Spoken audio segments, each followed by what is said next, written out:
Welcome to another episode of Straight Outta Politics. I'm your host, Compton J. I'm joined with the very inspirational, let's go with that word, inspirational Liv. How are you doing, Liv? I'm fabulous. How are you, Jay? I'm doing well. I was trying to find the right word that I felt. I saw people in comments talking about you. So that's what I was trying to like pick the right word that people were saying. So today, the latest, what's hot right now that everybody's talking about, Liv, is the Virginia governor's race, in which the Democrat lost against this, this new Republican guy. I don't really even know their names. I'm not that invested in the story to even know their names. I know one is Terry, and the other one is. Do you know the other? I'll get his name. No, I was hoping you'd tell me. I have not. Because you and I aren't that involved in invested in electoral politics, but I thought it was important that we talk about this because even though we're not invested, this is an opportunity for us to shine a light on how awful Democrats are. So anytime we have an opportunity for that, we want to jump at it. So this Virginia race, I'll pull up their names as I'm talking. So let me do that now. This Virginia's governor's race, governor's race. Wow, it's not coming up. Hang on, Twitter's not down, right? Okay, there we go. Never mind. So if people don't understand why this is a big deal, Liv, there's a few states where Democrats really hold a super majority. It's California, there's New York, and Virginia. A lot of people don't know. Virginia, all Democratic controlled Democratic legislator, Democratic governor. Well, was a Democratic governor, but so this was not supposed to happen. If this Republican came even close to him, to the Democrat, this would have been seen as a big thing. So it's Youngkin, so Young and Kin, if you put those together. So Youngkin, just like it sounds, and Terry McAuliffe. Terry McAuliffe is the Democrat. Youngkin is the Republican. I'll put this actually on the screen here so everybody can see. So you can see also the names and then the margin victory here. So this is the candidate GOP. He beat this guy. Now, to you might be saying, it's only by a little bit. Why this is so jarring and why this is making a big hoopla over it is because it happened in Virginia, the state that's supposed to be solidly Democrat. And Joe Biden won this state by like 10 points. And just last year, like just a year ago, yesterday or whenever that election was. So let's take that down now. So the point being is that this shouldn't have happened. So let's talk about Liv. Let's talk about why we think it happened. We all know, but let me first, before we dive into that, let me just get your initial reaction to how big of a story. You've been on Twitter. I know you've seen it. I know you've seen everybody's tweeting about it. So I know you're not that invested in it. So tell me what your reaction is to people's comments and reactions to what happened in Virginia. Well, oh my goodness. Yep. Someone I catch just knocked something over and my dog ran after it. I actually do not know much about anything about this race besides the fact that Princess Blanding was the independent running. And I was following her on Twitter. But I have been so busy with my mutual aid efforts lately. I've been like off Twitter for like the past week. I've been very preoccupied. You haven't missed anything. Don't worry. Yeah, I didn't think so. Yeah. But still, but even if not even being invested in the story, like I'm not, I'm maybe a shade more than you are, where I had to look up the names. Even if you're not invested in the story, the concept is really what we're talking about. That what does this say about Democrats that they win a for sure state? Like, this was never, up until last night, up until the results, they were, it's going to be close, which is crazy, but they still were expecting him to pull this off. So that is what I really want to kind of tackle in this conversation, Liv, is just people are starting to wake up, Liv, or maybe more people, I should say, are starting to wake up that the Democrats, and in particular, Joe Biden that everybody said, oh, is going to save us, and oh, is going to do all these great things in comparison to Donald Trump. Like, he has not arrived. All these great things, the minimum wage, the $2,000 checks, they've all been disappointments. So, Liv, so I guess the better question for you, since, regardless of the details of the story, is if a Democrat loses a for sure state, is that a reflection on the Democrats and what they have done or not done, or is that a reflection on something else, like some outside force, whether it's Russiagate or whether it's, some sort of critical race theory? They're trying to say, oh, white suburbans are afraid of that. So regardless of what it is, what I'm asking is, who's to blame here? Who's to blame in this scenario? As usual, the enemy, which is the ruling class, the 1% elite who control everything, and elections are bought and paid for at every level. So when you know that, and you piece together like the Democrats suck, and then it's like, oh wait, the whole system sucks. Right. It's a big pill to swallow that I think a lot more people are starting to get, but like, we need to hurry it up because like climate crisis is here. Like, we need more people to be like realizing we need to be taking back our power because these people, the US regime absolutely does not care. I will even say like, fuck, world leaders don't seem to care. They're at COP26 right now in Glasgow, and they just barely managed to negotiate getting to be like carbon neutrality by maybe mid-century. Well, at that point, we're all dead by then. So who gives a fuck? Who gives a fuck if we're carbon neutral by then? That's what they're not saying, and that's the problem. Jay, you take it over. I'm getting my dog. I'll be right back. No, go ahead.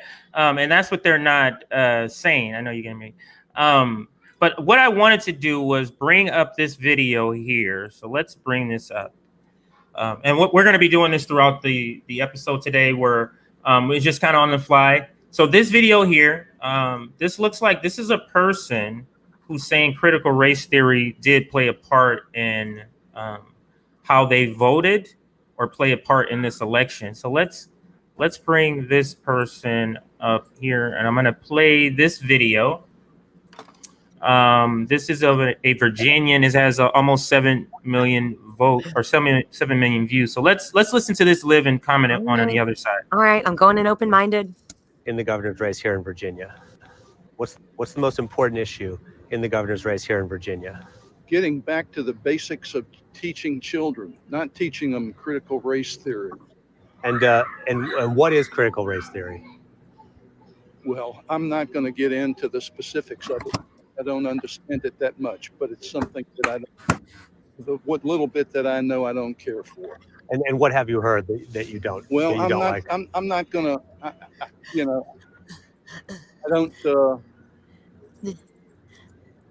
I don't have that much knowledge on it, but it's something that I don't care for. What's the most important issue in the governor's race? Stop! Yeah, he doesn't care for it. He doesn't know anything about it, but he doesn't care for it. This kind of illustrates. Now, I had no idea what that video was going to say. Okay. I had no idea. So he's saying, I don't have any idea about it, but I know I hate it, basically. And I know that's bad. And that's the number one issue. But what I'm saying, Liv, that is a comment on propaganda and tribalism. How people are just saying, I'm in my corner, regardless of what, even if I even know what it's about. Yep. I'm against it because Fox News said, because CNN says it, because the Democratic establishment, because Nancy Pelosi, because Joe Biden. And I think that's what I get from that video. What do you get from that video there, Liv? Sad. It's sad. It really hurts. It's the willful ignorance. Like, this guy is making it clear, like, I do not want to even know what this is, but I already hate it. That willful ignorance, that is what we're up against here. That has been fueled by the capitalist corporate propaganda from the corporate mainstream media. That is what we're up against here. That is controlled by the ruling class, the 1%, the ruling elite. That is what we're up against here. Yeah, and it's I mean, but this is why we're here, Liv. This is why we're here. This is why you're doing what you're doing. This is why we're doing here, trying to spread the message about this. Now, I do have another video. When you kind of when you kind of stepped away, I'll explain that. I'm gonna be kind of hopping around, showing a bunch of different videos, just kind of getting comments around the general topic that we're talking here. And let's check this one out right here. This one kind of goes to why Democrats are doing it bad and why we believe that this election in Virginia is kind of foreshadows what's going to happen in 2022. And that's a shellacking of the Democratic Party. So this Chuck Todd, oddly, this is Chuck Todd talking about Joe Biden's numbers.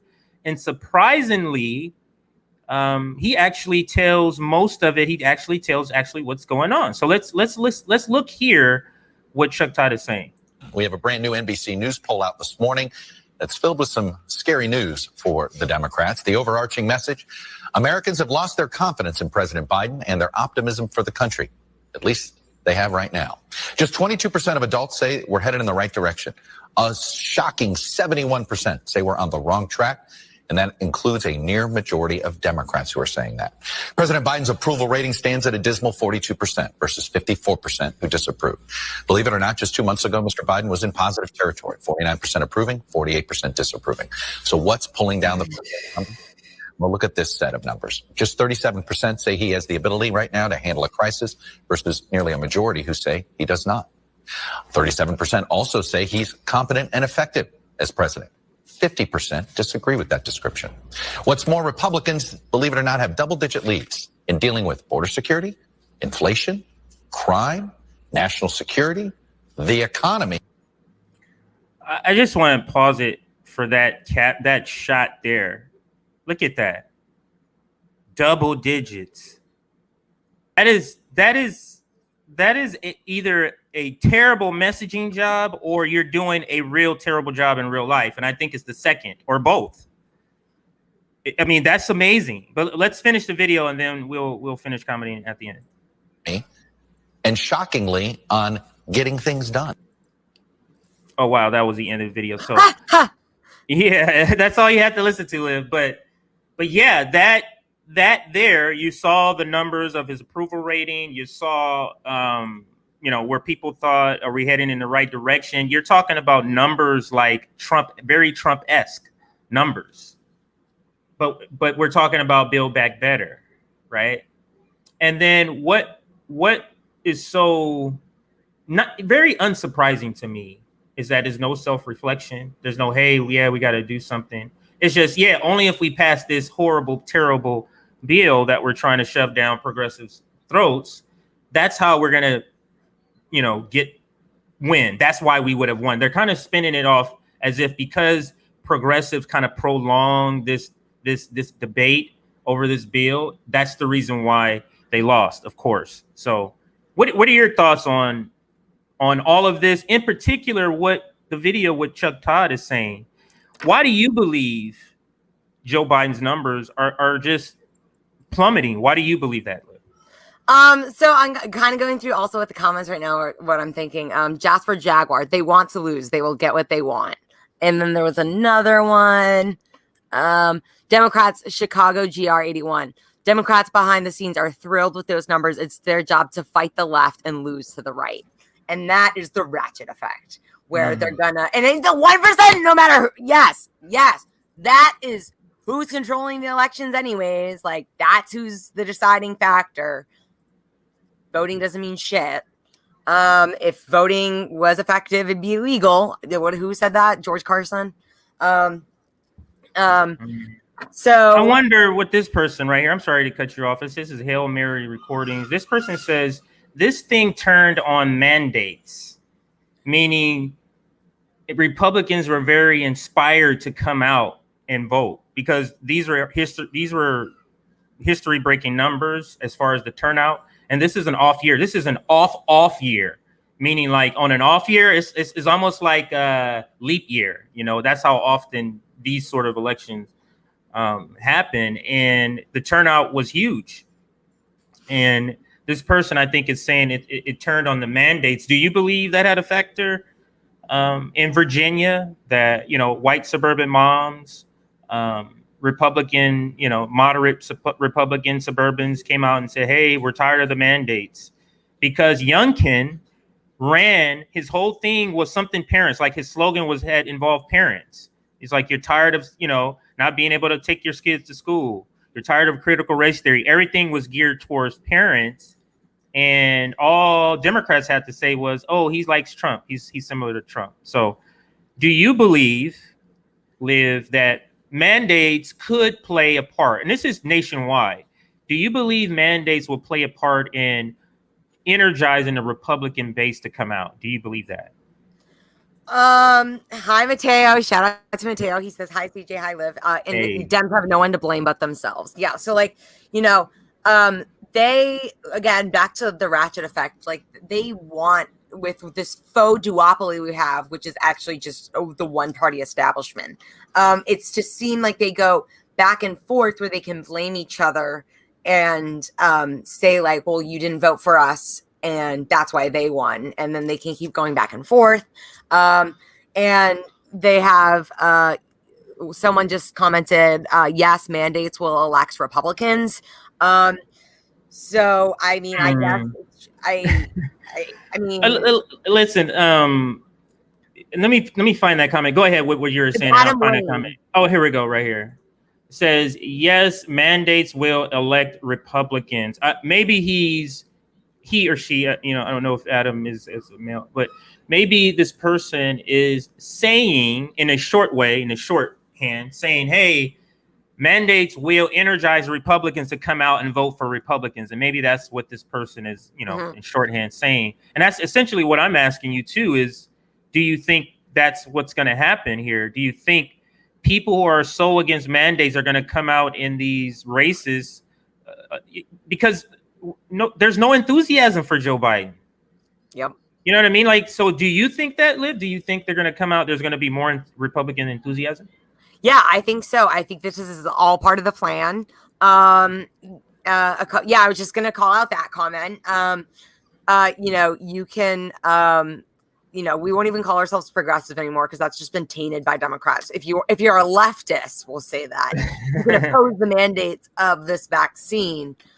It's not just Trumpist. And there was another comment. Where was it? Ask Ben Fallon, you can be anti-mandate and pro-science, especially since the science suggests mandates don't work. Right.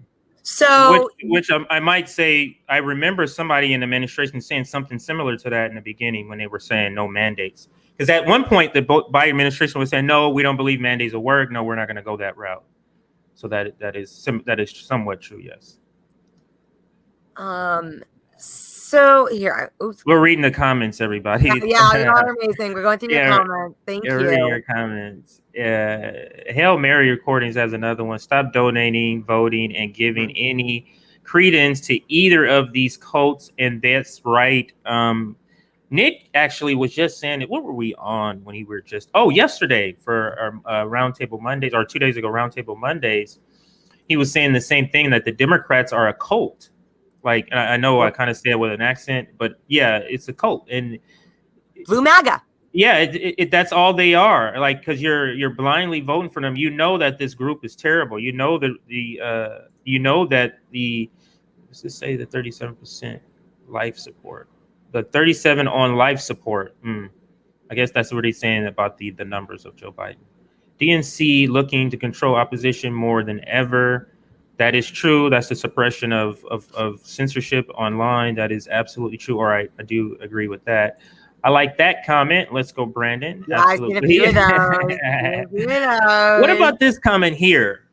Democrats are paid to lose. Like, are they awful as a strategy to lose so that they can always have Republicans in power, and that the awful legislation that comes out always seems like it's because it's a Republican. The awful parts in it is the Republicans when they want the same thing. You get what I'm saying? Do you think that's like, they just won? Biden just won. They have the House. They have the Senate. So they did win, but they won that by galvanizing the support of progressives, or they are progressives. They're tainted progressives, or right? They're Democratic progressives, right? And I like that phrase better, Democratic progressives. Yeah, so we know, and they won because they galvanized the support of that supposed left. You know, we can make Biden go left. You know, Bernie, they got Bernie to say this is my man. You know, he's a good friend of mine, and they really manipulated the left movement and hijacked it to try and bring them more back into the Democratic Party, and saying, you know, we can push Joe left. And clearly, like, that was never going to happen. Like, Joe the architect, like, no, that was never going to happen. Right. So, you know, what was weird about that, Liv, I'm sorry to cut you off, was that why would a person who finally, after decades, literally decades of his career of trying to reach this office, finally reach there and then go, let me go ahead and change what I've been doing for the years that got me here. And that's only been true. Nothing will fundamentally change. Right. That is the only Biden promise that has remained true. Right. And that is exactly what it is. And I'm not getting into the critical race theory debate just because this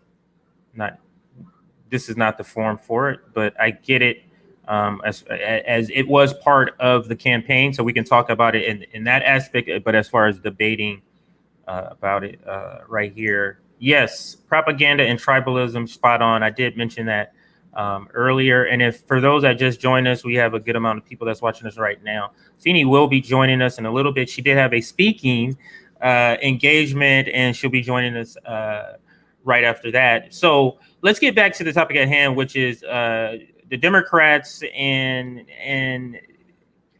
so we've established that they lost. We've established that they're terrible. And now let's kind of go point by point why they lost, or what makes them terrible. So let's say, so you come in with a clean slate, Liv. You come in office, clean slate, right? You can start off good or you can start off bad. You start off at the gate, $2,000, it magically becomes $1,400. At the beginning, magically becomes $1,400. And I just want to say, before that, he was bombing Syria. Right. And that was an illegal airstrike. And that was a war crime. Right. So he was committing war crimes before he was even so-called helping the American people. Right. Like on his way in, he had to be doing that, and it's amazing. So this is how he's starting his campaign. All the meanwhile saying "Build Back Better," which to me, I think I've said this before on a past episode. Build Back Better is the same thing as Make America Great Again. Yes. It literally means the same exact thing. It's the same exact slogan. I'm sorry, it has the same exact meaning. So I don't think that's a coincidence. Build Back Better. They're using the same playbook. But anyway, so where was I about the Democrats? So he comes into office. $2,000 checks now become $1,400 because his opponent $600 of what his opponent actually signed for the American people is included. Like, how did that happen? Your opponent's what he gave the American people is now being included. So there was that. Then I think this was a bad error too. They tried to impeach Trump like right, like he was going to be leaving office within days, and they tried to impeach Trump. I think that was a bad decision. I think that was a bad decision for them to do that. So then there was that, and then don't forget there was the other stimulus that took how long? That was put on the back burner. Remember, people waiting for the stimulus to come. That was put on the back burner. Yep. Impeachment was pushed up in front, and a bunch of other things were pushed up in front. And then, oh yeah, we'll get to that thing that Nancy Pelosi knew people couldn't wait for the previous year when Donald Trump was in office. So I think that was an error. Now, the left is very split on mandates and vaccinations. I'm not anti-vaccination. What I am against is mandates. I think people should have the freedom to do what they want to do. What I'm for is education. Right. Yeah, exactly. So I'm for telling them this is what it does. This is what, but still, this is what I say to leftists. There is no true freedom. Let me say it a different way. True freedom is not changed by an event, including a pandemic. So free will has to withstand a pandemic. And that's the point that I'm making about that. So I think, but the mandates from the Republican angle energize them. So if you're a liberal and you're saying, no, the mandates are good, I'm not talking about you. I'm talking about the people who voted for the Republicans. So the Republicans that crossed over, or the moderate Democrats that crossed over to vote for Joe Biden last year and who now voted for this guy as governor, are against mandates. So I think that also played a part. And then corporate media don't talk about this, Liv, because Joe Biden's in office, but he has presided over more deaths from COVID than Donald Trump. But the whole spin is that somehow COVID is just, massively better under Joe Biden than it is Donald Trump, and that's just a lie. What are your thoughts on that? Well, I really actually do feel like things have gotten absolutely worse under Biden. In what way? What do you mean? Everything. COVID, I think, has gotten worse. I think, like going in, he could have. I was optimistic, not because I trusted the Democrats, but I was just like, why not? Like, what else do I have to lose? Right. And you try to say, let me give them a chance at least. That's what you try to do. Yeah. So go ahead. Just like right from you said, from the beginning, it was just downhill from there. And that's why I'm so for voting is absolutely not going to save us. It is the death of us at this point, because these elections at every levels are bought and paid for by the ruling class 1%. So, there's a comment here by Sterling W. William Martin, sadly, the younger generations will be fooled into thinking that voting the opposite party will change things. I disagree, because right now there was just a poll that came out that said Gen Zers are absolutely fed up with both parties. And I think we can galvanize that support to say, that's like seizing back our power right now, because I do think this revolution is going to be youth-led or young people-led. And it's because these young people, myself included, have grown up with all these lies, and we've seen it really early. We didn't buy into the bullshit very quickly. We've just been, living after recession, and then pandemic, then recession, then housing crisis. That it's just like it's a lot. So I think, again, this revolution is going to be youth-led, and we should be galvanizing that support that the young people are fed up with both parties right now. And saying yes, you don't need to be voting for either party right now, because it's just like another comment I said, it's one big club and we ain't in it. So, this whole system is trash, and we just got to burn it to the ground and start from scratch and make it whatever we want it to be. But definitely make it a hell of a lot better than it is right now. Yeah, I'm not sure who believes, or I do know who. I don't believe, Liv, I don't believe even people, liberals, conservatives who are so invested in this stuff, I don't believe even they think voting is going to get them what Democrats, politicians speak.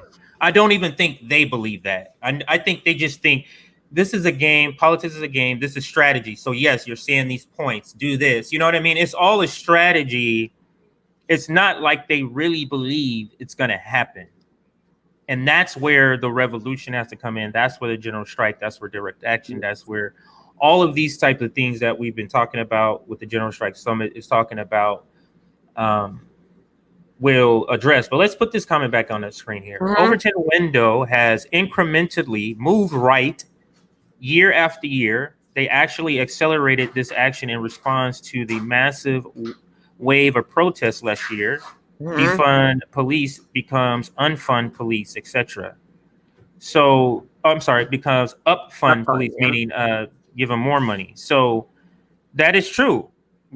So the point that this person is making is that defund the police. So you have the action, the terrible tragedy that happened to George Floyd, and then what does that end up? Having a bill named after him that funds the police, up funds the police. So that's the point that Root Stock Tom, I feel, has made. I hope that I kind of described that what you meant there. And let's look at this one here. In New Jersey, they had Obama and Biden campaign for somewhat decent Democratic Governor Murphy, 50-50 race. The Greens and Libertarians should have leverage with a list of demands. That would have been, if there's some sort of solidarity between the two groups, there should be. If there's not, and that could have been a good strategy. I guess that could have been a good strategy.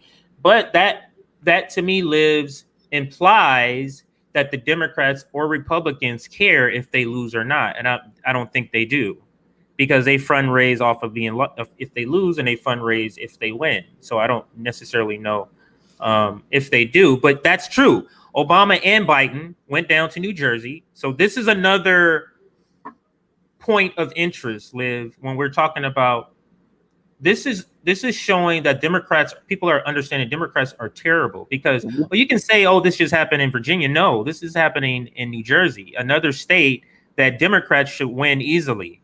And this is an incumbent governor, and it's still 50-50. No way. And you have Obama.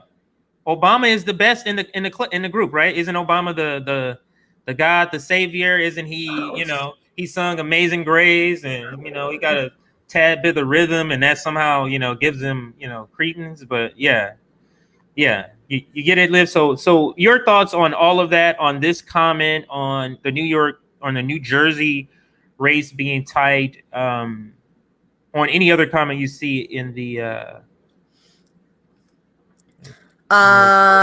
seeing things. Oh, I saw about John Deere workers rejecting the latest agreement last night. They're back in the fight. Hell yeah, solidarity with all strikers. Thank you. Good. Go John Deere workers. He says I keep pronouncing penance in a weird way. It sounds like stimulus. That is true. That is true. And I'm glad because this point illustrates how, and this is what I was thinking. This is the analogy I had, Liv. You take a microscope on one of the handheld ones, the old style, right? Yeah. You have a piece of crumb on a table, right?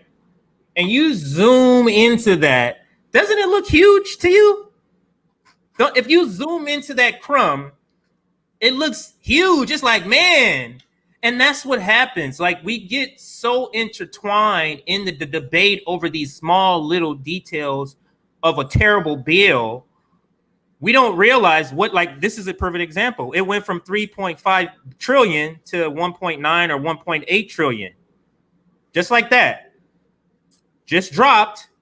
Money dropped, and we're all arguing over if progressive are going to vote for this and everything. And they just dropped the money like that. You know what I'm saying? So it's like we're so zoomed into this crumb debating. We need to understand, if you just step back, understand that's just a crumb there. So he's basically saying, or he or she or this person is saying that the stimulus was a crumb. We couldn't get crumbs. We couldn't get a full crumb. We got $1,400 of a crumb. Liv, I don't know. Did you get a check, or how has your financial situation been with the government? Have they been sending you money during this pandemic, Liv? I will say I did get stimulus checks. And I will say, if y'all can help me out, I have a friend who is unhoused, and I need to. They are getting their license, they're getting their ID, and I need to help them figure out how to get their stimulus checks. So, please help me out. So they don't have their ID. They do not have their ID yet. They are in the process of getting their ID. They are very, very close. Oh, because they're unhoused. Yes. So what can we do, Liv? Or what can the audience do? Here, my Venmo and my Cash App are Let below. me put that up. Thank you. And her name is Susan. She always asks for prayers. Thank you, please, and thank you. Let me put you up bigger right there so we can see that big. Yeah. So, this is my Venmo is also my Twitter handle, which I am most active on and post all about my mutual aid efforts. And then also my Cash App is where you can donate. And so this person I'm talking about, Susan, she is unhoused, and she has asked for yarn and books, especially fantasy books. So I am trying to raise, I think honestly, like my goal right now is like $500, because I need $68 more for someone who just had their, all their stuff stolen from them last night. And he needs more blankets, and a bag. We need, more money for Joe, Terrence, and Erica. We're trying to get them a tent at Red Shed Village. Both of them tents, or all three of them tents. And then also need $350 for another mutual aid supply run. So I can go get money for my kits, or go get supplies for my kits. And then also for Susan, $50 for yarn and $50 for books. So yeah, I'm trying to raise like $500 right now for this mutual aid goal, to help some people in need. Thank you for everything. Tell everybody what's in your mutual aid kits. Sure. So mutual aid kits can totally vary, and I suggest you tailor them to your community. But they can vary, and there's a lot that can go in them. What I put in are socks, deodorant, soaps, baby wipes, disinfecting wipes, Band-Aids, Neosporin, travel sized shampoo, conditioner, body wash, body lotion, and protein shakes and protein bars. So yes, so it said, this chick needs to stop begging for money. Fuck you. This is for mutual aid efforts. I literally just broke down crying today because of these mutual aid efforts that raised $120 for these kids to stay in their motel room. And they gave me a big fucking hug. So that is what this money is going towards. So fuck you. I'm going to keep asking for money. Thank y'all for all your goddamn support. Yeah. Listen, there's always going to be, I'm going to give this analogy every time it comes up, Liv. This analogy, and I think you've heard it maybe a few times. I would say to everybody, all of our comrades, everybody in solidarity with us, you're always going to have a person like that. But think of it this way. If you stop on the freeway to help someone with a flat tire who can't do it themselves, and then you got people driving behind you, yelling at you, why are you listening to them? Yep. Doesn't make any sense. You're here helping somebody change a flat tire, and somebody's yelling in the back. Yep. Liv is here helping unhoused people and people in need, and this person has a comment about that. So it's like people are gonna do that. Yep. People are gonna do it, and you just have to just kind of just go, oh, like, really? Okay. Can you step to the side while I help this person? Step to the side while we do this revolution thing, please. Can you know what I mean? Like, that's all. Just move to the side, please. Yep. it's Don't need that. it's just weird. But anyway, that's what I have to say about that. Let's see any other comments before we get back into this discussion. Oh, here, Quaker Socialist, this was great. Find your mutual aid at www.mutualaidhub.org. That is awesome. We need to work on expanding that to make that international. Quaker Socialist. Okay, here she goes, Quaker. But that's great. You know, I am trying to get in contact with the mutual aid disaster relief, which I think is an international organization that works specifically on mutual aid after natural disaster strike. And they're specifically working right now after COVID. But like I had to answer questions. They're like interviewing my references. And I was like, that takes a hell of a lot of time. And there's still a bunch of people in need that I can help out in the meantime. So I'm gonna start my own mutual aid network. Oh my God, actually. And I made my first connection today when I met someone. I was distributing a mutual aid kit. I got out of my car and I ran over and gave like $5, 2 bottled waters and a mutual aid kit to this guy. And like asked what else I can do. And this other guy on a bike saw me and said, like, that is so nice. Like, can I, like, how do you do this? Like, I was in front of a church. He's like, are you part of the church? And I was like, no, I just live nearby and I'm starting a mutual aid network. And he gave me his card. And that is my first contact that I've met in person, out and about, first random contact about building this mutual aid network. So yes, very excited. People are out there. Yeah. People are out there. But just like he was like, wow, there's a person that does this? Yep.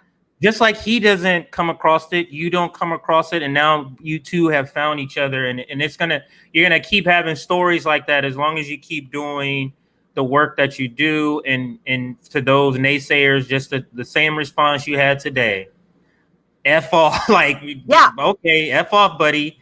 And, keep helping people. It's just so bizarre to me when people like do that when you're helping somebody. But let's get back to the main topic. I do want to share this story as another way of pointing out how terrible Democrats are, and in particular Joe Biden. So this story here, just a day ago, Newsweek picked up 41% of Democrats. Hang on, let me make sure you can see that there. Yes. 41% of Democrats want Biden to run in 2024. Another 41% want someone else. Sitting president, 41% of his own constituents, this is not including Republicans, 41% want him gone. A new poll indicates that Democrats are evenly split on whether President Joe Biden or another candidate has the best chance of retaining the presidency in the 2024 election. An NPR PBS NewsHour Marist poll, is so many this time, released Monday found that 41% of Democrats believe that Biden was the best Democratic candidate for the next election, while 41% preferred someone else. Another 18% was undecided. Democratic-leaning independent voters had less confidence in the president's prospects for re-election, with a 51% saying a different Democrat would stand a better chance. This is the number that they're afraid of, and this is the number that stands out.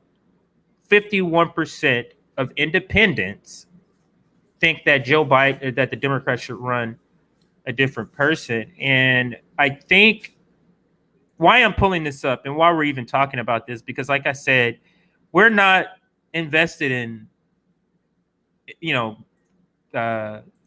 electoral politics. We're just not that invested in it. And the more I'm radicalized, the less and less I'm invested in it. But when we have the opportunities to point out parties, Democrats or Republicans in this instance, it's the Republicans, we need to take the opportunity. So people who haven't had their eyes opened yet, like you and I live, or what we believe you and I are, this is the opportunity for us to point it out to them. And that's why I wanted to make sure that we covered this, because it's very important to understand this is a big deal for Democrats. Yeah. Big deal. So what do you think is going to happen? What do you think this foreshadows? What do you think is going to happen in 2022? Liv, for the Democrats. You can even throw in what you hope it does to the Democrats too, if you rather answer that question. But the floor is yours. What do you think it will do to the Democrats, or what do you think you hope it does to the Democrats in 2022 and beyond? My honest to God hope and wish and optimism, and what I'm praying for is that a goddamn global proletariat revolution happens for the 2022 revolution, because we do not have time to wait to vote to save ourselves. It's not going to save ourselves. They've completely demonstrated they are incapable of trying to save us, and they have no interest in it. In fact, they are willing to kill us, and they keep killing us. So, my hope is fuck all elections. I'm not even focusing on all of that. I am focusing any and all my efforts on building the revolutionary movement right now, which I am doing so through mutual aid.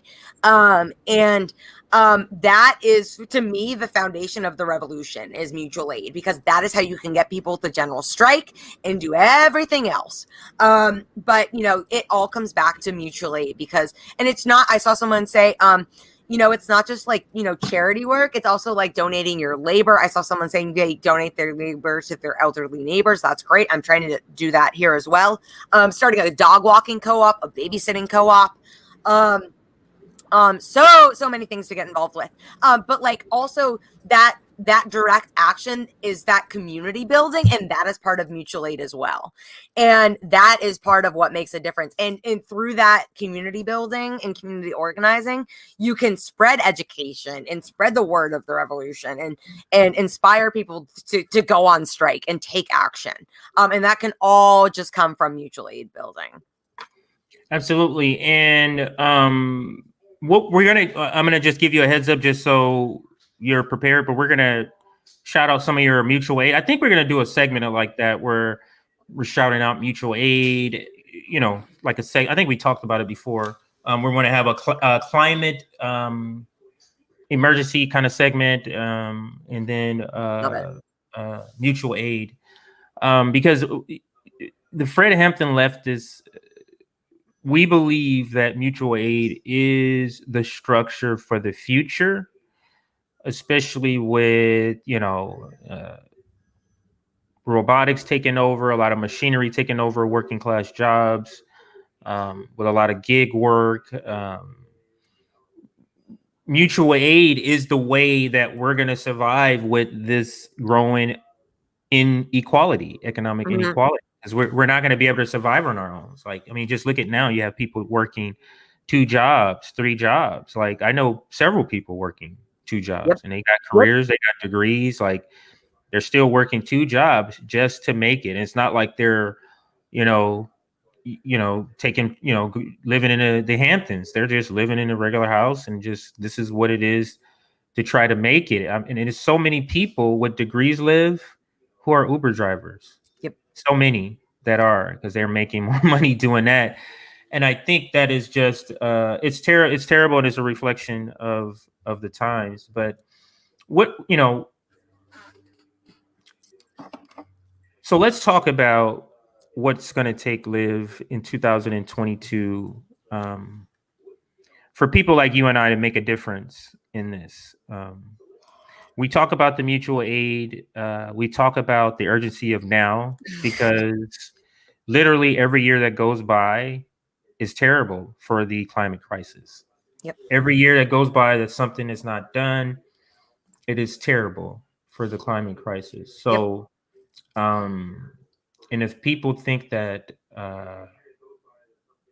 that's far away, like it's not. It's not. Like, if people think like, oh, that, it's not going to, nothing's really going to happen until, several hundred years, like we're already seeing the effects right now. You see any good comments, Liv, the left? Yeah, I've seen, what do you have right here? The left needs to run their own side. Huh? And discussion and conversations with other working class people we like. Yeah, I do agree. And I do want to, with this comment, I want to say, you notice working class perspective is missing everywhere. It's not at the table anywhere. Mm-hmm. It's not at the table anywhere. Like the word. So if you look at any news cast. You look at CNN, you look at MSNBC. There's no working class perspective on there, and there's almost no non-Ivy League perspective on there. There's no non-college degree perspective on there. You get what I'm saying? So we're really just hearing the perspective of one class, one way, and it's under the veneer of news, and that's how people are being brainwashed to vote against their own interests. So Yep. that's what I would have to say about that comment. Did you see any other good comments that you? Yeah, I've seen a bunch. Y'all are on fire as usual. I saw something like you can't do mutual aid without political education. I'll look for that one. Oh, a soldier without any political education is no different than a criminal. That's interesting. Here you have to add political education to the mutual aid. I totally agree, and that is what Rome is absolutely preaching and has taught me, which I am working on. Because you do really have to be spreading, like, part of the reason, like, why you're doing this, and like it's because I'm driving through the streets and handing these kits out, so I don't have much time for like a conversation. So for me, what I'm thinking of doing is creating like pamphlets and business cards to put in the kits to like explain, like, this is, I'm building a mutual aid network. Like, you are loved, you are cared for. Like, there are people who are working to take care of you. And we are here for like the revolution. Come join. We're recruiting. So just spreading the word of like why you're doing it. Just the political education. That's a great point. Absolutely. Just wanted to shout out Nick is in that building. Hi, Nick. What's up, Nick? I'm not sure if he's coming in some. Oh, here they're talking about that. Please. Yeah. Word of General Strike Summit. Yeah. Oh, that's Liz. Oh, I thought that was that's Nick also. Yep. He had 2 comments. So please spread the word. Absolutely. So I'm going to take this opportunity now, since Nick is in the comments and asking it for us to bring it up.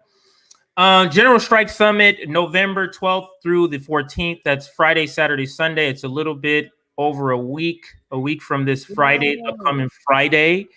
I mean, we have some great guests. I know Lee Camp was just announced.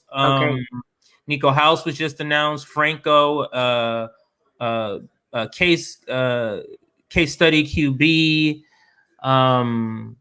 Jimmy Dore. Then we're working on like Cornel West. We're working on like Richard Wolf, Breonna Joy Gray.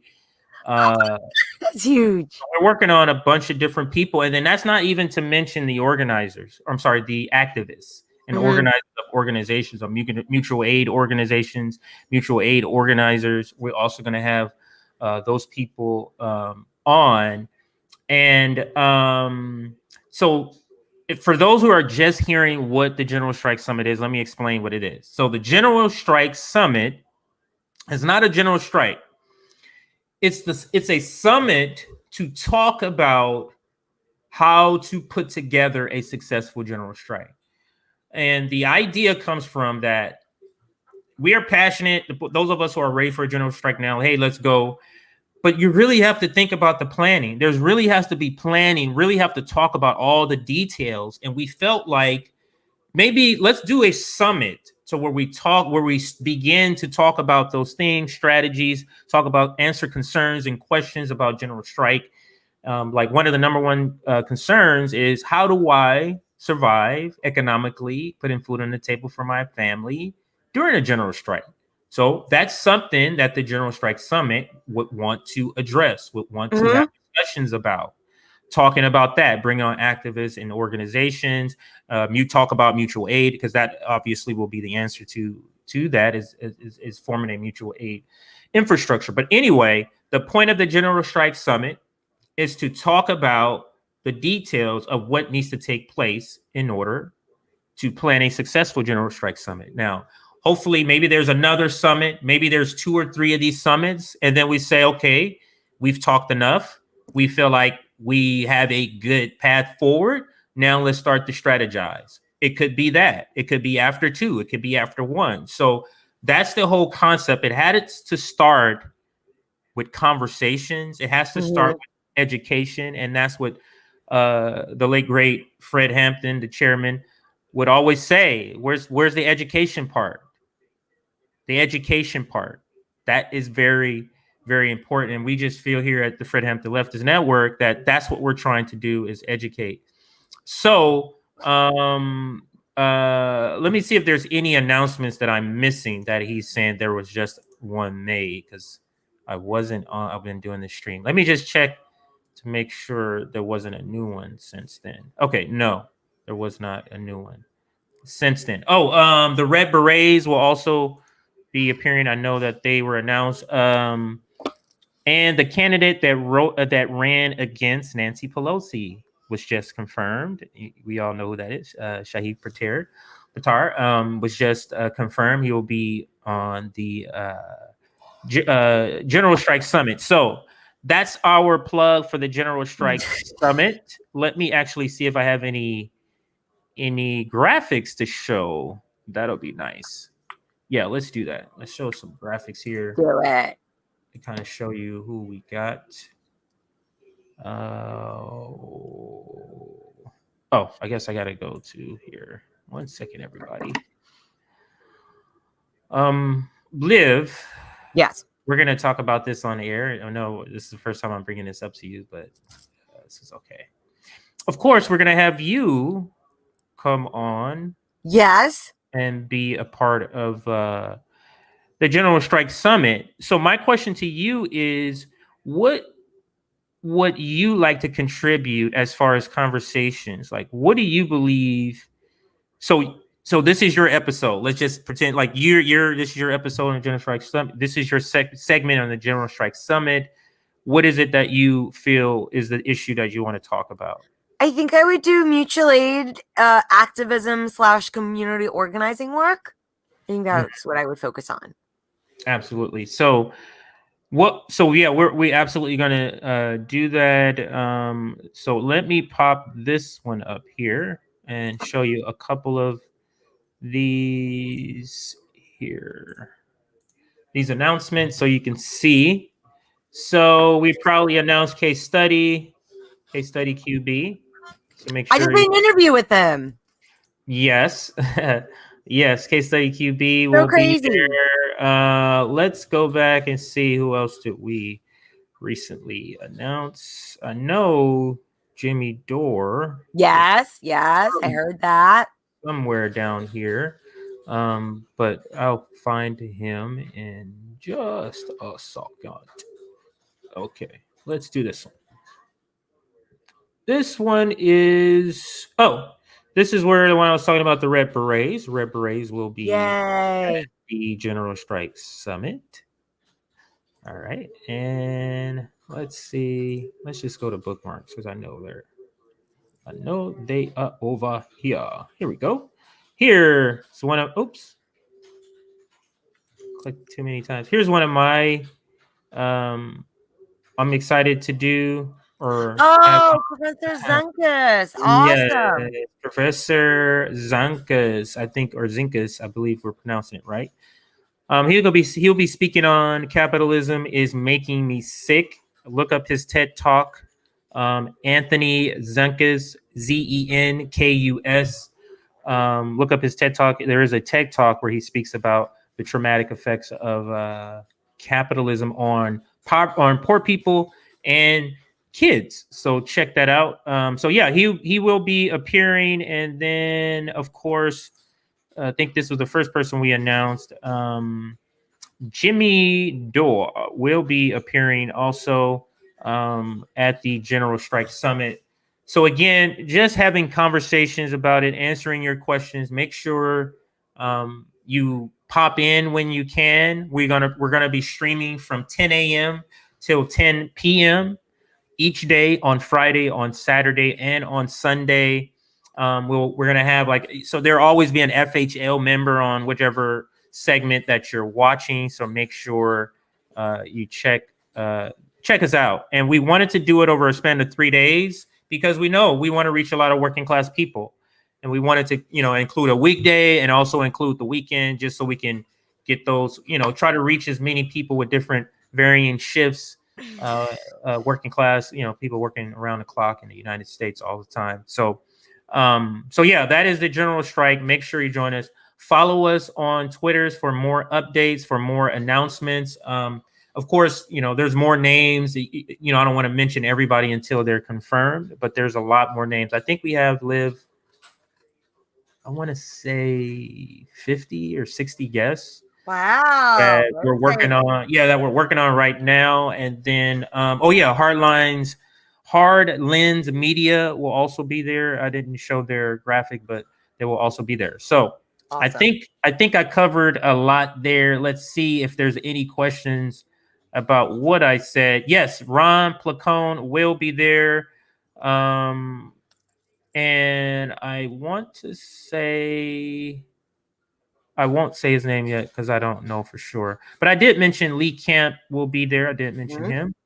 Richard Wolf is somebody we want to get, and Chris Hedges is another person we are working on to get. We also love Chris Hedges. And Hassan, probably not. I'm not sure he would want to come on our show. We have been we've criticized him quite a bit, so I'm not sure he would want to come over to us. So here's a comment, Liv. The left recognizes that for-profit healthcare is an issue in America, and the environment needs attention. Yes, absolutely. Chris Hedges. I'm going through here. I didn't think of Jesse Ventura. Maybe we can extend an invitation. Oh, Dr. Jill Stein is another one. Angela Walker is another one. They haven't been confirmed, so I don't want to say they're confirmed. These are people we are reaching out to, and hopefully we're able, because some of it may not be scheduling. It may just not be available, schedule-wise. So, did somebody say Trump? I know they didn't say Trump on the list. It was a joke. That's a joke. But anyway, so yeah. All right. So I think that was a plug. Now I did get an update from Afeni, Liv. She is running late. Okay. Yeah, so she may, let me see what else she says here. Don't extend your show for me. I'm sorry. Yeah. So if she doesn't join, we understand. She's being pulled a lot of ways. Nico House, Franco. Yeah, I just got the graphics for them, so I'll be announcing them pretty soon. So hopefully she's able to join even for a few minutes. If not, I promise we'll bring her for another episode in the future or some other thing. She's very busy right now, Liv. Like everybody's hitting her up to come. And that's good. That's good. I think yeah, I love seeing, all of our FHL members doing work in the community, doing work, fighting in their own way, with Rome, with the Tour de Poor, and then Afeni. So everything's great. So let's go to your mutual aid, Liv. Oh. I'm going to allow you to give a shout out to all mutual aid that you would like.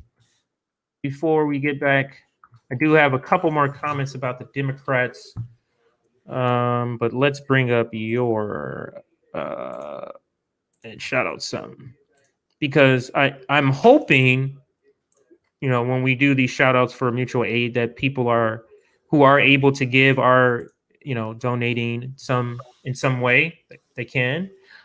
So here's Liv. So Liv, I'm just going to scroll down. You let me know when to stop if you want to shout out one. Well, you can just go back right here. What's this?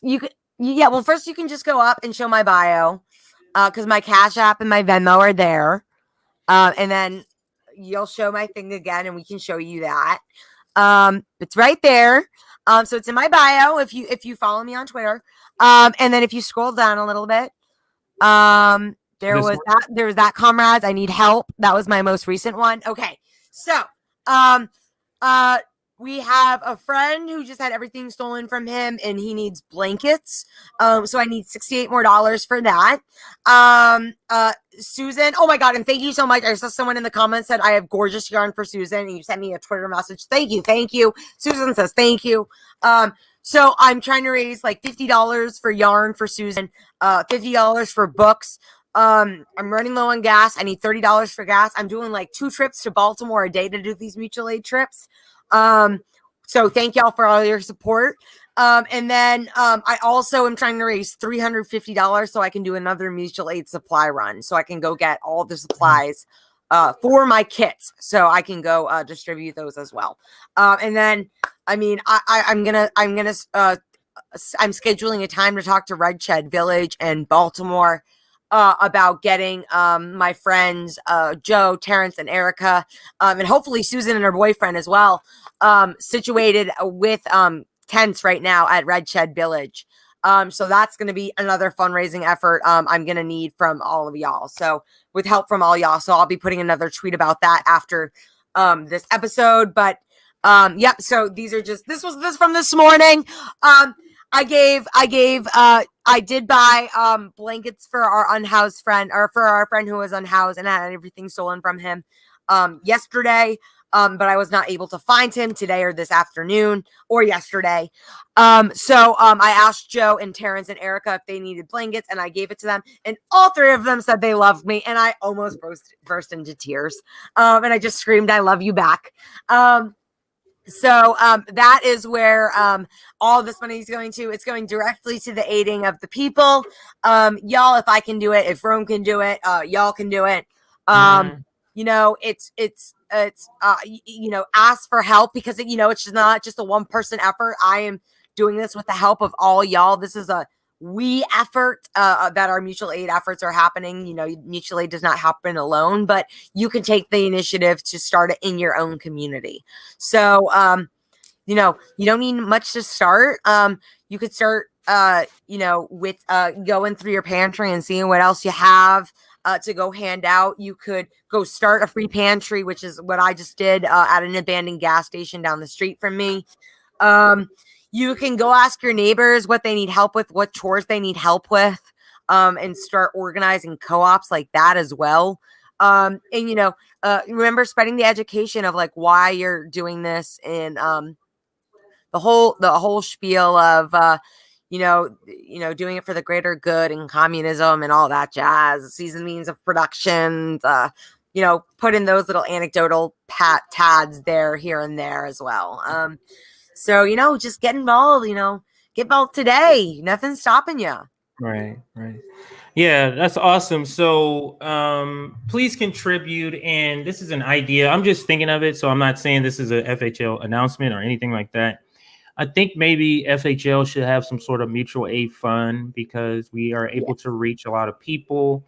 And yeah, that is something we want to look into establishing, where people can say, hey, you know, I need, you know, money for gas to get to work for this interview. I need to $50 more to pay my light bill. Of course, we want to have full transparency that say, hey, your donations went to help this person, that you know, your contribution went to help this person. Just like you do, you name in each person, hey, I'm helping this person, I'm helping this person, they need this, they need that. So all of that is what's going to build trust. Yep. And building trust is what's going to make our mutual aid efforts a lot stronger and deep rooted in the community. BJG is Brianna Joy Gray. Yes. I think he's talking about a video he saw on there. I thought he was asking about a guest. Was she a guest for the General Strike Summit? Oh, maybe that too. Yeah, yes. We are gonna be reaching out, or actually they've already, you're in communication with her. A lot of these guests, they are friends. Like we know them, or I'm not gonna say my friend, but somebody in FHL knows them. So it's really a matter of scheduling. It's not at all that they don't want to appear. It's literally like if their schedules don't match up, that would be the only reason you don't see them at this event that's coming up. So yeah, I just wanted to point that part out. There was something here. 1 second here. I wanted to show, yes. And that is this Brianna Joy Gray. Oh, no, let's show this one first. Now, when we're talking direct action,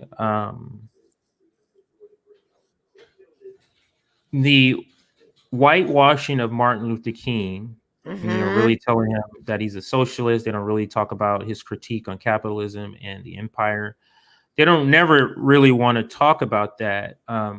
So I found this clip. It's not like it's a rare clip. I don't think it's a rare clip, but I found it on YouTube. So I'm sure lots of people have access to it. But this clip here is of Martin Luther King, and he was on the Harry Belafonte show. You put this. Oh my God, yes, please play this. Yeah, so I want to play this. Oh my God, the king. Yeah. So let's pause it, and I'm going to start it from the beginning. So this is his thoughts on direct action, and just listen closely to what he's saying. I'm probably going to play this twice. I'm just going to tell you that now. I'm probably going to play it twice because I do believe it's important, and I do believe just making sure people understand and reiterating. So here we go. What do you have in store for us this summer? That's a good question. Well, I don't know about the summer. I guess I should begin with what we have in store for the spring. I feel that we are in the midst of a most critical period in our nation, and the economic problem is probably the most serious problem confronting the Negro community. And I might say the most serious problem confronting poor people generally. And I don't want to be narrow about this, talking only about the black poor in our country, because I must be concerned about Puerto Ricans who are poor, Mexican Americans, American Indians, and Appalachian whites. And we are confronting a major depression in the poor community. And I think the time has come to bring to bear the power of the direct action, the nonviolent direct action movement, on the basic economic conditions that we face all. I'm going to replay this point that he's making here because it's very poignant, where he talks about the time has come for direct action to be in a particular way. So let's listen to that, because I believe that time has come for direct action right now. We're in that moment now. To bring to Mexican Americans, American Indians, and Appalachian whites. And we are confronting a major depression in the poor community. And I think the time has come to bring to bear the power of the direct action, the nonviolent direct action movement, on the basic economic conditions that we face all over the country. Nonviolence has been a tremendous force in grappling with the social problem of legal segregation and the syndrome of deprivation surrounding that system. And of course, it has been a major force in grappling with the political problem of the denial of the right to vote. But in winning victories like the Civil Rights Bill of '64 and the Voting Rights Bill of 1965 around the issue of segregation and voting rights, we discovered that these legislative strides did very little to improve the lot of the millions of Negroes in the ghettos of the North and in the nation generally.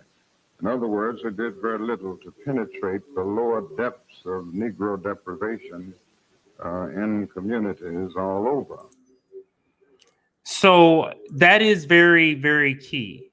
And that's shout out Nick right there. The boutique left would hate MLK if he was alive today. I've made a tweet several times making that very point. That they always, MLK Day, MLK Day. Corporate media would absolutely hate his guts if he was alive today for the things that he would be advocating for and the things that he's talking against. But what he said was what I took from what he said is the time is so important right now. It's come that direct action is really what's going to make change for the poor. Direct action is what's going to make change, because he said all of these legislative accomplishments, he's speaking about the civil rights movement, the civil rights bill, the voting rights bill, does nothing economically.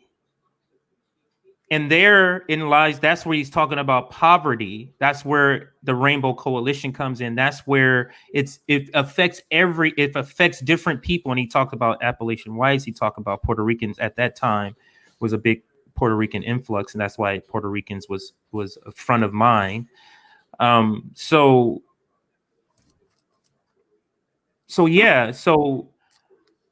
what he's saying is what we all have been saying, and what I know I've made this point, is that the duopoly never addresses the economic issues of people.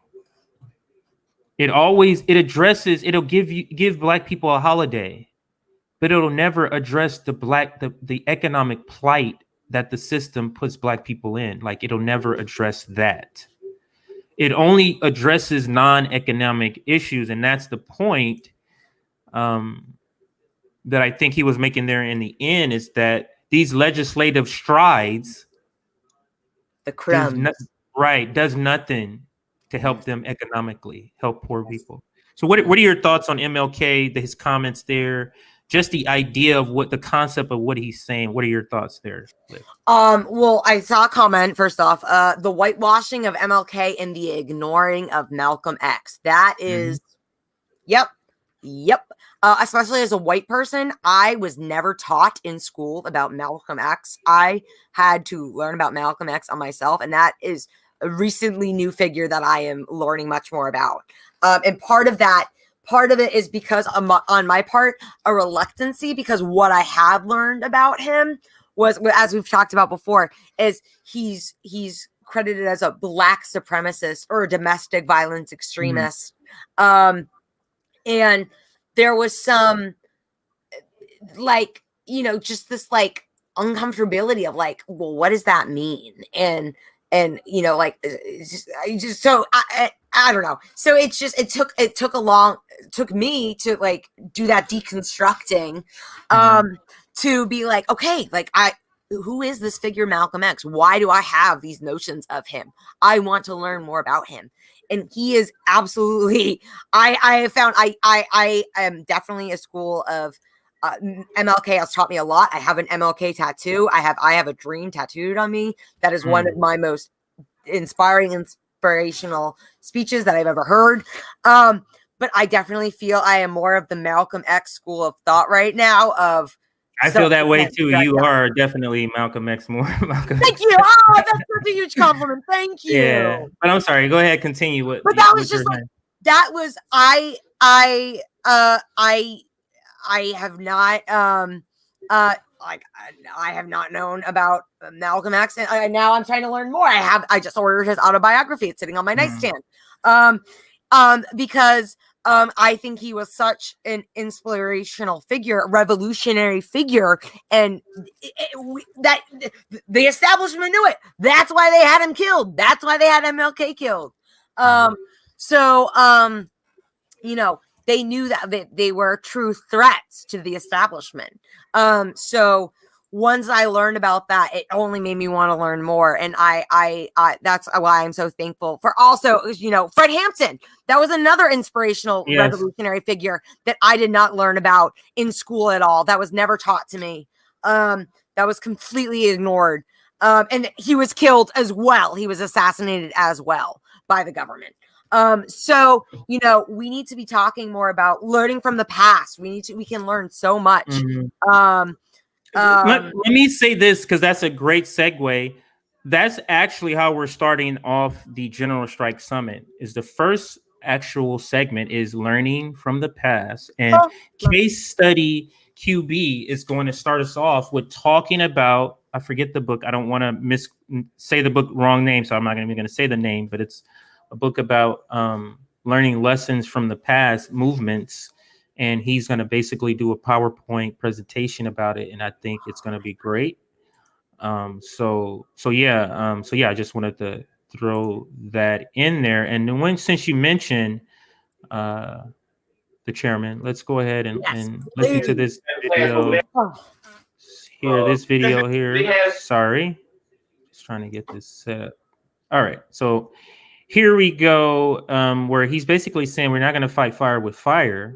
We're going to fight hate with love, and we're going to fight capitalism, not with black capitalism, but with socialism. So that's what this video is. Oh, They have black people and white poor people and red poor people and Puerto Rican poor people and Latin American Puerto Rican people of poor people of all descent. They had them caught up in their movements based on racism when the Black Panther Party stood up and said that we don't care what anybody said. We don't think you fight fire with fire best. We think you fight fire with water best. We're going to fight racism, not with racism, but we're going to fight with solidarity. We said we're not going to fight capitalism with black capitalism, but we're going to fight it with socialism. We stood up and said we're not going to fight reactionary pigs and reactionary states attorneys like this and reactionary states attorneys like Hanrahan with any other reactions on our part. We're going to fight their reactions with all of us people to get together and have an international post-hand revolution. Right on. Right on. And that's saying all.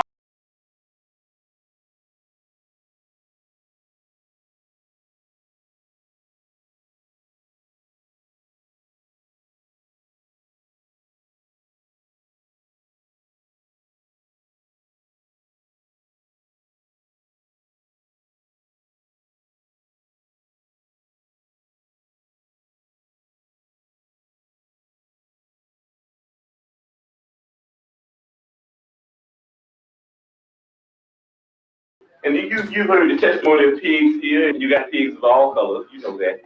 You got pigs that are white, you got pigs that are black, you even got pigs that are black and white. Propagating the same type of madness that this buffoon Hanrahan would be propagating if he were here himself. And why? Because they want to keep you to believing that I'm your enemy, and that everybody else that's black and that wears a lot of hair on his head and hair on his face, they want to keep you thinking that he's your enemy. Why?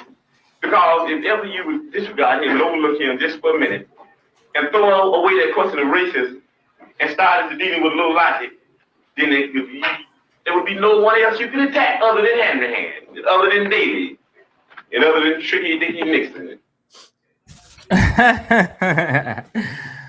Tricky Dicky Nixon, that was his name. But that was beautiful to me. Like just everything in that video. He said, we're not going to fight capitalism with black capitalism. And that's really to the black elite, I think. We're going to fight it with socialism. And he said, what I really like about his teachings is he's telling people they want you to be mad at me because I'm black. They want me to be mad at you because you're white. They want the Puerto Rican to be mad at him because, you know what I'm saying? It's all about division. yeah. It's all about division. Sorry about the buzzing. It's all about division. That's why these news outlets are always pumping out stories that's conflict, because they only want you always at each other. Because if you talk, you'll figure out that, yeah, you do have differences, but 75% of things you agree on, 50% of things you agree on. They don't want you coming together for those 50%, that 75%. That's what they don't want you coming together on. So in this era, because I do feel like it is a lot more contentious than maybe in that era, a lot more harder to break through propaganda. But it just means we have to do it in different ways and more innovative ways. And I think that the Fred Hampton Leftist Network is one of them, what we're doing here, the General Strike Summit, inspiring people to start their own shows, inspiring people to do their mutual aid. That is what is effective. Liv, any words on any of the videos we played, the Hampton video, what he was speaking about, any of the comments, anything you wanted to say? Well, what that video, what Chairman Hampton was talking about was that it's a class war, and that's what we need to be uniting against. We need to be in class solidarity with each other. We need to look past all of this division bullshit, the propaganda is being spewed by corporate stream media and the establishment and the ruling class. We need to look past that. We need to challenge ourselves. We need to get uncomfortable, and we need to come together and solidify in class solidarity in order to fight capitalism with socialism and get all this work done. That takes class solidarity, and that takes educating people, engaging with people, communicating with people, being patient with people. That can be challenging, but that is how we get the change to be the change we want to see in the world, to get this radical systemic change that we need to save ourselves. This comment here, I think Americans are easily distracted because we live in a distraction culture. I want to talk about this part for a few minutes because everything, our culture, how we daily interact with information is all a distraction game. There is no other reason. You go to yahoo.com and look up their news. Look at the story. The Bachelorette. This celebrity did this. It's nothing substantial. Nothing about people, being unhoused. Nothing about, people losing income. People getting fired. None of that. Just all these stories that literally lead to nowhere. That's all it's about. So I think this comment is very, very true. And even with the news stories, what you go to CNN right now, they're still talking about Trump. They're still talking about January 6th and Trump. It's all about a distraction. They're talking about January 6th and Trump when people need health care. People are being evicted. Have we forgot about the eviction moratorium being over? Like it's almost like people aren't getting evicted, Liv. Corporate media isn't covering it at nothing whatsoever. It's just nothing but distraction.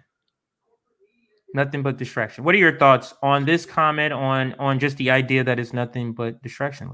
No, that's exactly it. I mean, it's the distraction with the performance and the theatrics by the squad. It's all to distract us from what's really going on right now. Okay, this is a great comment. I saw this. A pseudo leftist would hate Fred Hampton if he was still alive, or they would hate a political figure like Fred Hampton. Absolutely. Same with Malcolm X, same with MLK, same with all those revolutionary figures. So I mean, because they would really be like challenging people to be getting uncomfortable right now in order to get us to that level, to be in class solidarity with each other and challenging our prejudices and our biases and coming together and looking past those and saying we are human. We just want to be loved and cared for, and we just want to take care of each other. How can we do that? And remembering who the enemy is, because we are together, working together. Don't let the division fool you. Like, we are fighting against a common enemy, which is the U.S. empire. Right. And that's the part to me that's frustrating a lot, especially with propaganda, is that when you hear people who are sticking up for Democrats and Republicans, it's like, why are you, a working class person living paycheck to paycheck, sticking up for these millionaires and billionaires? Why are you taking the time to do that when they don't care whether your kids are being fed? Literally, they don't care. They're taking away. What did they take away the extra $300, and it did nothing to increase the jobs participation? Nothing. But people are getting $1,200 less a month. So what is that doing to their food? How do they adjust their food? How do they decide what pills to pay? Because you said you wanted to take $300 away from them every week to force them back to these terrible jobs, and it didn't work. So solidarity to those workers going through that, because I just thought that was terrible. So yeah, but I'm looking for one last video I wanted to show everybody. I can show. I wasn't looking for this one, but I'll show this one. Very inspirational video. This is one of our launch videos. It's just a snippet from the movie in which which popularized Fred Hampton. This is the clip from that movie where he's talking about he's a revolutionary. I wanted to play this as a way of ending the show. We are going to be coming to an end of this episode. We did want to do 2 hours.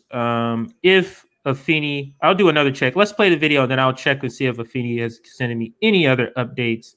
If not, then we're going to close it here. But I'm going to play this video. I'm sure those who've seen the movie have seen this, but I do play this sometimes, Liv. I play it just to hype me up sometimes. I don't even for a reason, just to play it just so I can watch it. Love but it. Here it is right here. Oh.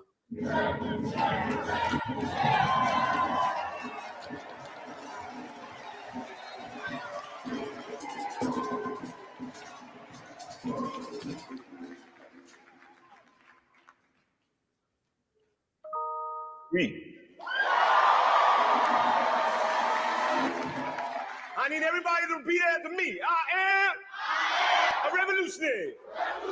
I am a revolutionary. I am a revolutionary. They can't never stop the party unless they stop the people. Way too high. Way too high. I'm high off the people. I'm high. I'm high. Ha, ha, ha, ha, ha.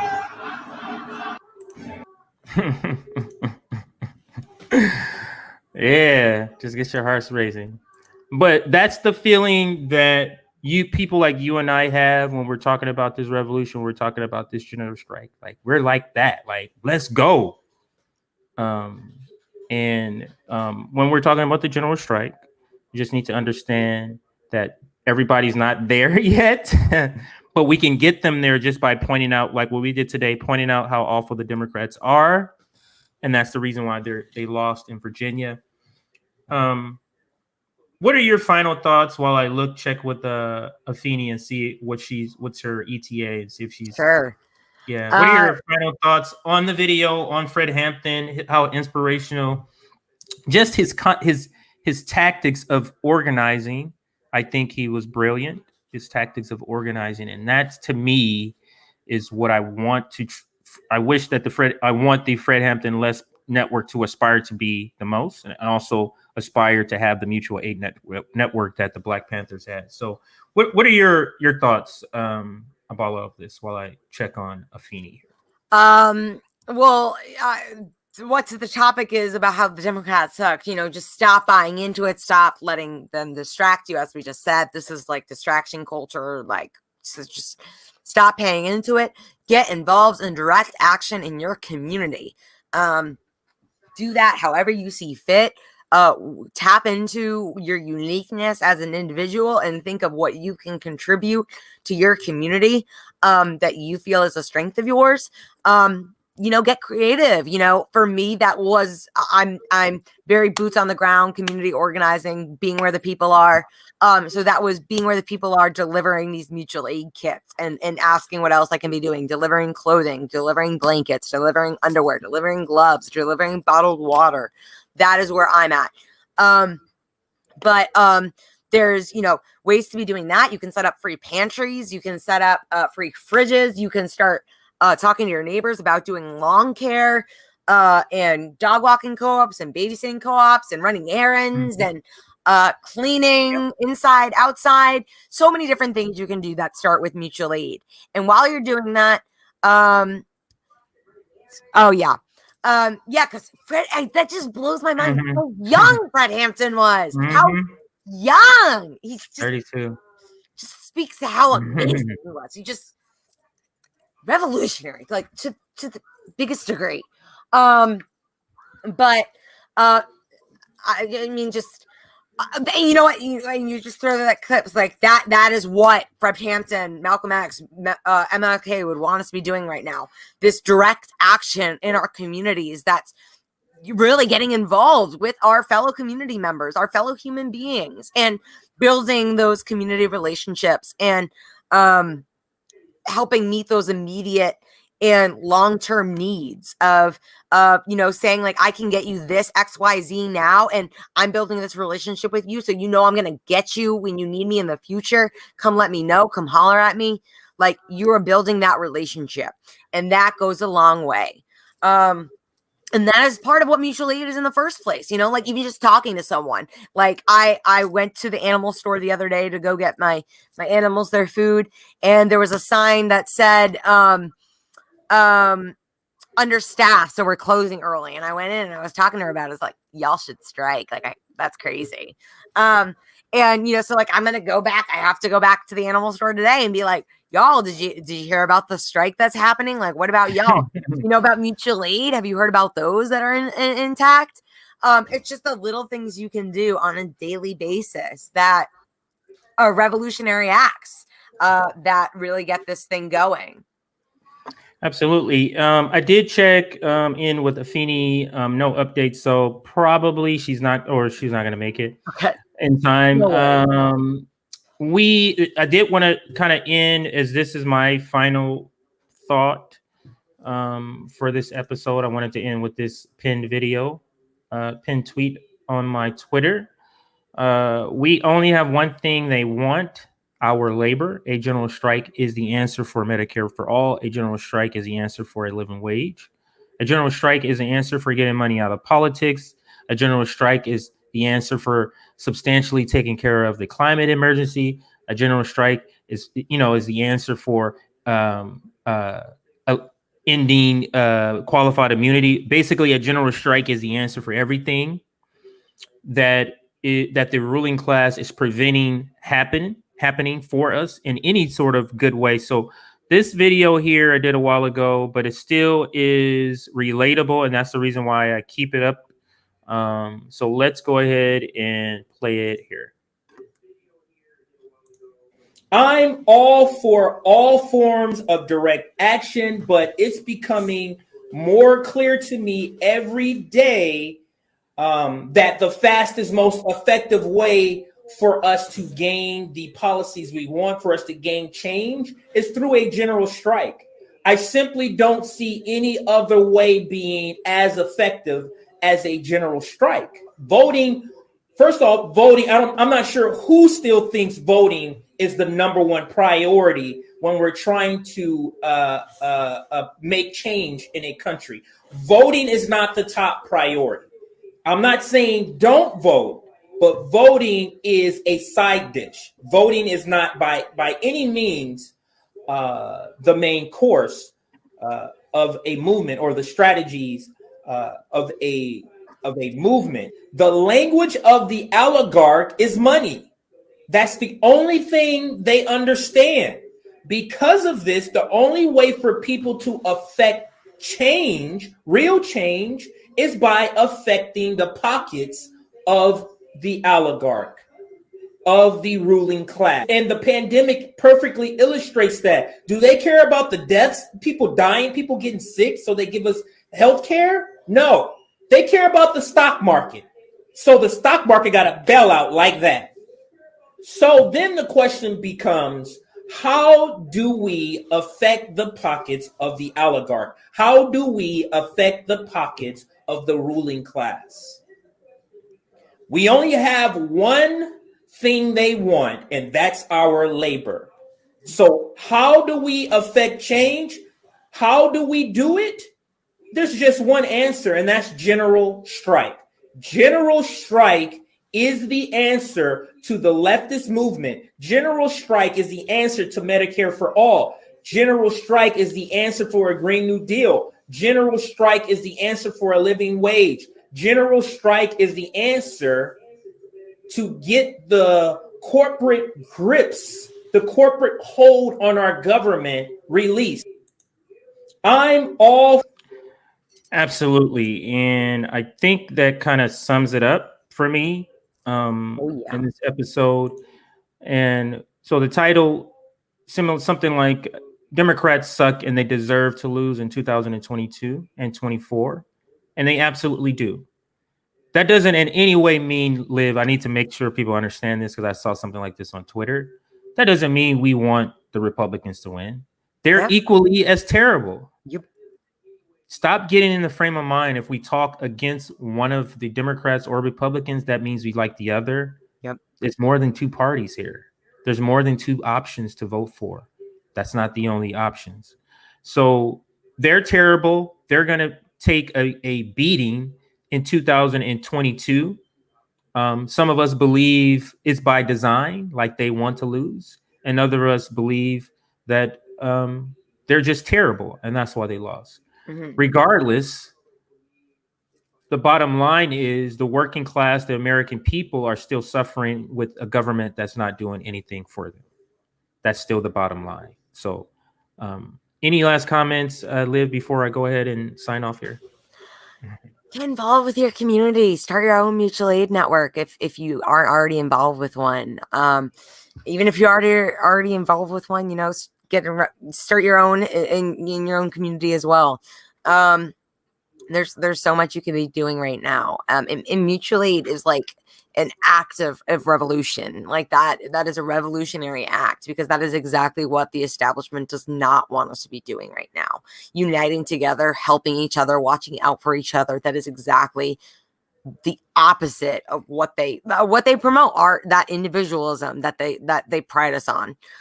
So getting involved with your community, however you feel best you can, is the way forward for this mutual aid revolution, or whatever. But you know, here I'm going through the last comments too. That video is on Twitter. Yeah, that video was on Twitter. The original video is on the Populist Voice. Don't remember the title, but it's on the Populist Voice Network. So that's where you can find the full video. That's just 2 minutes of it. Like and subscribe to the Populist Voice Network. Yes, absolutely. Oh yeah, tell us about your show.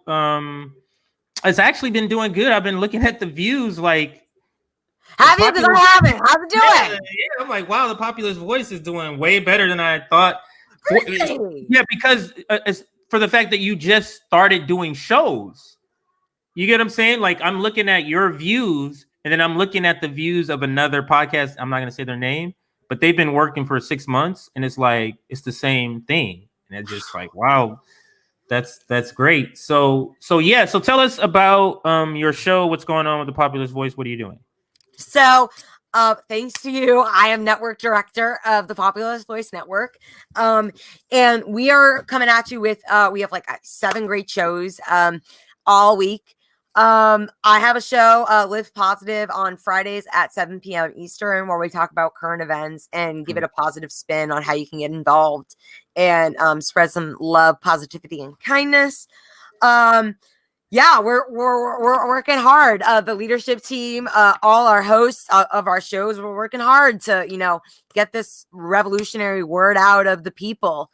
You know, we're trying to make this, you know, a channel for the people's voice, for the revolution. So we're working hard at that. Thank y'all for your support. Please like and subscribe to our channel.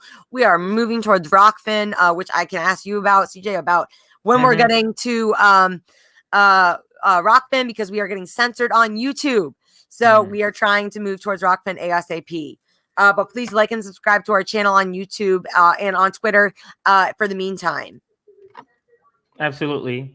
There's a shit lib in comments. He's trying his best to get some attention. Like he's trying his or her, or they're trying their best to get. Oh God, let me see.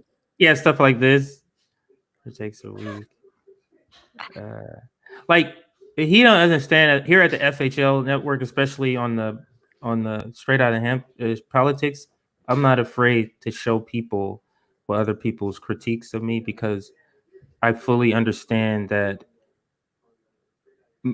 I understand what's going on, and I can take care of you know what I mean? Like I can take care of myself, and it's just, I guess they want to come here, and I don't get that, Liv. It's like, why not go and do something that you think is positive instead of going and interfering with people who are doing things they believe is positive? Yeah. That doesn't make any sense to me. Like, I may not agree with something with, I'm not going to go and plant, gardens, but I'm not going to go to the place and say, why are you planting that garden? And why are you doing, like, I'm not going to do that. You know what I'm saying? Like, that is so weird to me. That's so weird to me. But anyway, I digress. All right, so we're gonna be signing off here. The Populist Voice does have some shows coming up. Oh, mention that you have a show Friday at 7 p.m. Eastern. But on Wednesdays, are you doing? I do the Conversations with Leftists. We switch between the Populist Voice Network and Fred Hampton Leftist. Right. Every week. This week you're on the Populist Voice Network. Yes, this week I do the 5:30 show Conversation with Leftists on the Populist Voice Network this week. Okay. And then Andrew is the host of The New Left, which starts at 8 p.m. on the Populist Voice Network this week. Absolutely. So that's tonight, Wednesday. Yes, join us. Right. It alternates basically. 1 week it's on the FHL network, and then the following week it's on the PVN network. So check that out. And thank you for everybody who has commented. The conversations was great, even for D. Lawrence, this guy right here. This tells me he's a liberal. That's what liberals say, because they like to say, oh, when we say there's no difference between Joe Biden and Donald Trump, oh, you don't know nuance. That's the difference. They want to make nuance huge. So that, to me, that's the key word that stands out to me. But we're not afraid. On a little positivity. Fuck that. Go ahead. Bovis San, Liv's message helped pull me out of my whiny depression for today. FHL is beautiful. Thank you. I have to find that. Where is that at? I gotta find that video. Oops. I don't know what I hit there. Turn that off. I can't see, or I don't see. I'm sorry. Son. Okay, let me look for that name, because that would be nice to have that up there. Gene CJ 2 rails. Yeah, and then I just went. No, that's not what it. This one right here. Liv's message helped. There we go. Liv's message helped pull me out of my whiny depression for today. Oh. FHL is beautiful. Thank you, and that's the reason we do it, to inspire people. To do better, be better, to inspire others to do better. So Liv, you inspired somebody today. Great. Y'all inspire me. Thank you. Y'all keep me going. I know we've been saying we're signing off for like 20 minutes, but now we're going to be signing off. Really, I want to give Liv a chance to take a breather before her show. And then I have to do some things before I pick up my daughter from school. So everybody, join us again back here next Wednesday, same time, 3 p.m. 3 p.m. Eastern. I'll also have my Monday, or we also have Monday FHL roundtables. The topic we had last week, racial trauma, is getting pushed back to this upcoming Monday. I believe we're going to have Dr. Kareem, who was in China, and we're going to have Professor Zankas, I believe, on, and a bunch of other panelists for that discussion. So make sure you join us on Monday, and that's at 7:30 Eastern. Tomorrow we have the FHL panel, roundtable panel, Thursday panel. We have a Monday and a Thursday. Tomorrow's a Thursday. Fridays is the Sabrina show or Sabby show. Saturdays is Rome, but I believe he's only streaming on Rockfin, so you can catch him on Rockfin. And then Sunday it's JB. So signing off here. Thank you for watching. Thank you for all the comments and solidarity. And just understand, we're all in community, and let's try to understand each other even more. Signing off.